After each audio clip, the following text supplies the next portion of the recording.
Hi, it's Lucy, and today I'm going to be doing my April wrap-up / my Owls wrap-up.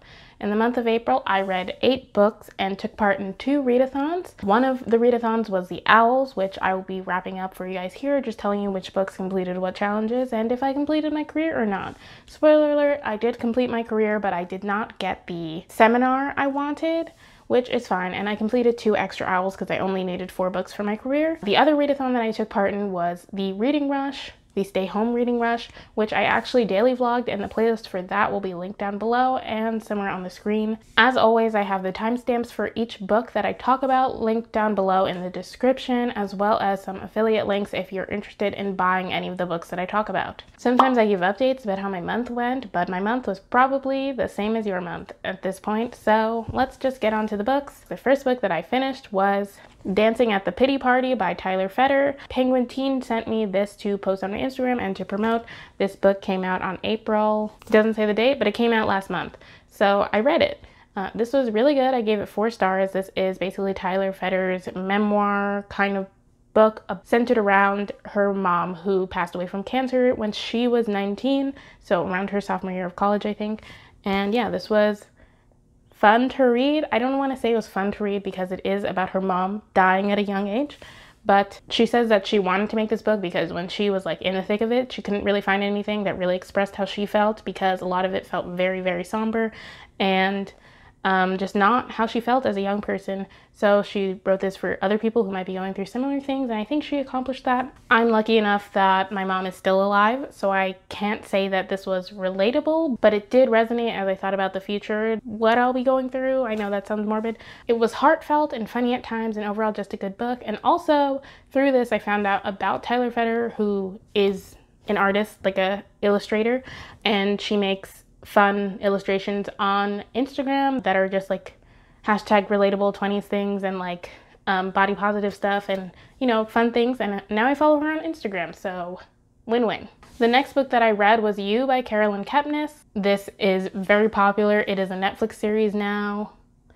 Florida lovebug season is truly wild, in case anyone was wondering. I'm looking at my window and it's just, it's wild, you know? But anyway, back to You. This is a Netflix series that I'm sure you've heard of. It has 2 seasons now. I think it's got renewed for a 3rd season, and this book was already pretty popular. The thing is this is about a man who like falls in love with a woman, and he's basically a serial killer. So we're in the mind of him as he like has all these twisted thoughts about this girl and the people around her and all these things. And yeah, that's the thing. And the like gimmick part of it is that it's all told in 2nd person. So as he's saying these things, he's like, you did this, I followed you home. For me, it was fine. I gave it 3 stars. After I finished reading it, I was like, maybe thrillers just don't impress me, because I didn't super love the last thriller I read last month, or I guess in March, which was My Lovely Wife. And I kind of had a similar feeling of just like, that's it. That's the end, I guess. I originally read this because I did want to watch the show after I read it, because I am one of those people who likes to read the book before I watch the show or movie adaptation. But reading the book did not make me want to like relive it in the TV show, and I thought about just going to the 2nd season because my friend was like, you could do that because you already read basically what happens. And as far as I know, the show is pretty similar to the book, except for like a couple of things they change. So I could do that, but I just am not interested. I don't care about, I forgot the main character's name, so I really don't care about him. Joe? I want to say it's Joe. And also there's just this one nitpicky thing that's like something that I guess nobody else has noticed, because I haven't seen anyone mention it in a review, and it is a very like niche nitpicky thing, but I thought it was really weird. Like I feel like the author should have done better research. But at one point someone asked the main character what borough he's from, and this book is set in New York City, and there are 5 boroughs in New York City, and his answer is Bed-Stuy. Bed-Stuy is not a borough, it's a neighborhood in a borough, but it's not a borough. So I thought that was really weird, and I was like, I feel like 5 minutes of research would have, she could have just said Brooklyn. Like that would have been the answer. But I just thought that was weird, and it bothered me so much I wrote it down, so I had to tell you guys. Also, You completed the Muggle Studies challenge for the Owl, which was to read a book from the perspective of a Muggle, also known as a contemporary. I think thrillers are contemporary, so I'm counting it. And I also did read a lot of other contemporary, so whatever. Anyway, the next book that I read was When You Were Everything by Ashley Woodfolk. This is a contemporary YA book where we follow Cleo, our main character, as she's trying to deal with the fact that her best friend of many years is no longer her best friend. This is about a friendship breakup, basically, where they had like a big fight and now they're not friends anymore, and Cleo is trying to navigate that because this was her person, like her bestest friend. I was interrupted, but yeah, I thought it was so good. The ending of this really did hit me hard and I liked it a lot. I wish more people had read this so I could talk about it with someone instead of just shouting into the void. I definitely recommend reading it. I gave it 4 stars. My biggest issue with the story, I guess, was that we don't know what caused Cleo and her former best friend Layla to stop being friends, and I really wanted to know that. It was very distracting not to know because Cleo like alludes to it and she's like, oh, I did something so bad. I did this really bad. I didn't like that. I guess I wanted to be able to judge her and decide if it was really that bad. And I felt like I couldn't properly sympathize with her because I didn't know what she did. When we find out what she did, I felt like I could do that more. And I also could sympathize with Layla. So I could see how they both did wrong things. So I kind of wish that had been revealed earlier, or like if the book had like started with the fight and then we go back, because this is told in kind of a dual timeline. We're in present day where Cleo is trying to navigate life now that her friendship has ended, and then we see kind of like the beginning where their friendship started to fall apart, and we go through that timeline as we're going through the present day timeline. That said, I really did think this was good. Like I said, I recommend it. There are not enough books about friendships ending or friendships fighting. I cared about the main character and felt that Woodfolk created realistic characters. There were a lot of times where you just want to shake Cleo, but she is, I think, 16 in this book, and so she does things that 16-year-olds do. But that said, they are learning and growing from the not great things they've done. So I appreciated that part of the story for teenagers who might be reading this. I thought the side characters were pretty interesting as well, other than like Layla, but Cleo has other friends and other people in her life. One of her friends is her ex-boyfriend, which I thought was really cool and showing a healthy way that other relationships can end. 2 of Cleo's other friends are part of the LGBTQ+ community. It's not really stated what they are, but they're both interested in women and they are women. So that's there as well, which I appreciated.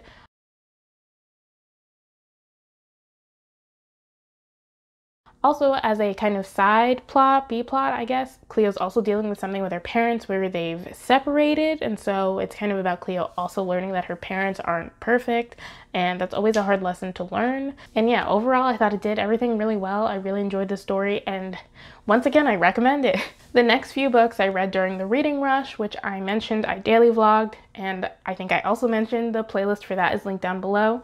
And so I won't be going too far into depth in these books. So first I read Sink or Swim, which was Lumberjanes Volume 6. This is a graphic novel with a whole team of people writing and illustrating it, so I didn't feel like writing down all their names because I'm a bad person.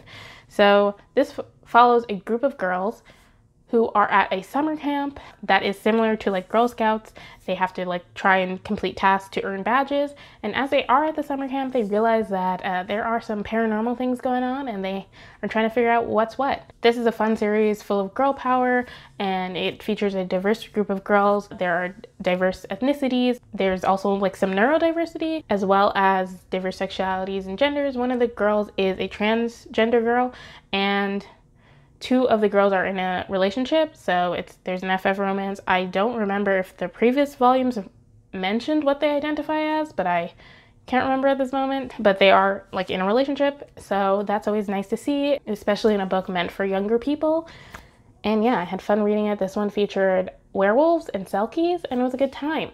I've seen in other reviews people say that it's not as good as the previous volumes, but it's been, I think, a couple years since I read the first 5 volumes, so I don't really remember, but it still had the fun atmosphere to me, and I didn't mind the art style, so I enjoyed it. I gave it 4 stars. Sorcery of Thorns by Margert Rogerson. This follows Elizabeth, who is an orphan girl who has spent her life at a magical library. This is kind of a historical fiction fantasy. I'm not really sure if it counts as historical fiction, but it is set in like, I think the 17th century, 18th century, something like that. There are magical things, there are sorcerers, and there are magical books called grimoires, and the grimoires are made by the sorcerers, and they contain like powerful magic, and they're also kind of like alive. Like when you pass by the grimoires, they like might whisper at you or like hum, and they have like distinct personalities. Because of this great power, if they are disturbed, then they can turn into terrible monsters that can cause mass destruction, and so the libraries were built to protect them from that. So to protect the outside world from the grimoires, and also the grimoires from the outside world, so they don't get destroyed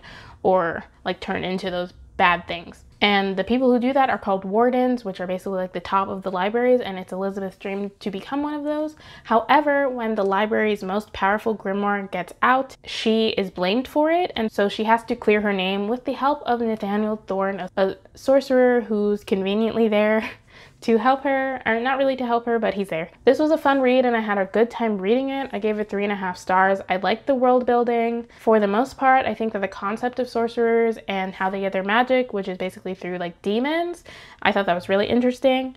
And I liked the whole concept of grimoires. There was just something about the world building that didn't make sense to me that I feel like nobody else has pointed out. Like maybe it's because I was listening to the audiobook, but basically all the librarians believe that sorcerers are evil, or at least that's what you're told.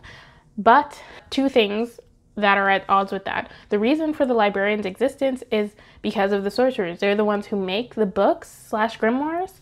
So first of all, that feels odd that you're protecting this thing that you think is made by evil people. They're kind of, I guess, regarded as like an evil necessity, but still I think it's odd. And we're also introduced to other people, and like we see the outside world outside of the library, where people don't think sorcerers are evil. They are just, you know, there, or they think they're really cool. And it makes sense for the main character, Elizabeth, to think that the sorcerers are evil if everyone at the library tells her that, but it doesn't really make sense for the other people who are training at the library to think the sorcerers are evil, because they would have grown up like in town. You don't get to train at the library until you're like 13 or 14, I think. So they would have spent their whole childhood in town where everyone thinks the sorcerers are fine, and then they get to the library and then the librarians are like, oh, they're evil, but you just spent 13 years outside and being told they're fine. So I think that's really weird.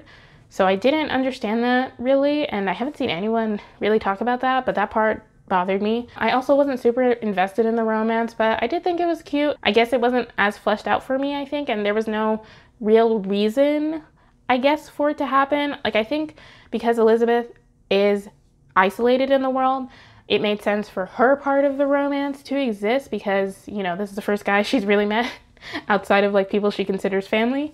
So I think that makes sense, but I didn't really get why Nathaniel liked her. And it's kind of one of those hate to love romances where the one character is like, I hate them, but then the other character is like, we're actually best friends. What are they talking about? So that part was kind of fun. The actual plot of the story, like finding out the evil, was pretty predictable and generic, but it was still a fun ride, and overall I enjoyed the story. And if there was a sequel, which I don't think there is, but I thought there was for some reason, but if there was a sequel, I would read it. This is one of the messiest videos I've ever filmed. I apologize for that, I keep getting interrupted. The next book is A Match Made in Mehendi by Nandini Bajpai. In this book we follow Simi, who comes from a long line of Indian matchmakers, but she wants nothing to do with that and would rather make art. However, when she accidentally makes a match, she decides to lean into it in order to gain popularity at her school, and with the help of her best friend and her brother, makes a matchmaking app for her school, and we follow as hijinks ensue. I just had such a fun time reading this. I gave this 4.5 stars because I really loved it. I enjoyed reading it. I thought Simi was a fun character to be reading from. The whole concept of the story was super fun and enjoyable. I really liked how Simi's culture was seamlessly interwoven throughout the story. We learn a little bit about her Sikh religion and how that affects like other people she knows. She's doing a henna piece for her school art project, and also this made me want Indian food really bad, and I still want it because I can't get it. That's another story, it's fine. This book deals with her navigating her crushes, you know, as a sophomore in high school, and I thought the resulting romance was super cute and fun. I also really enjoyed her relationship with her brother and her mother. I do wish we saw more of her father. I also really enjoyed her friendship with Noah, her best friend who's gay. I didn't think the story was perfect, as some of the characters could have been more fleshed out, especially like the villain, I guess. But overall, this book made me smile, and I'm happy to give it 4.5 stars. The Queen's Assassin by Melissa de la Cruz.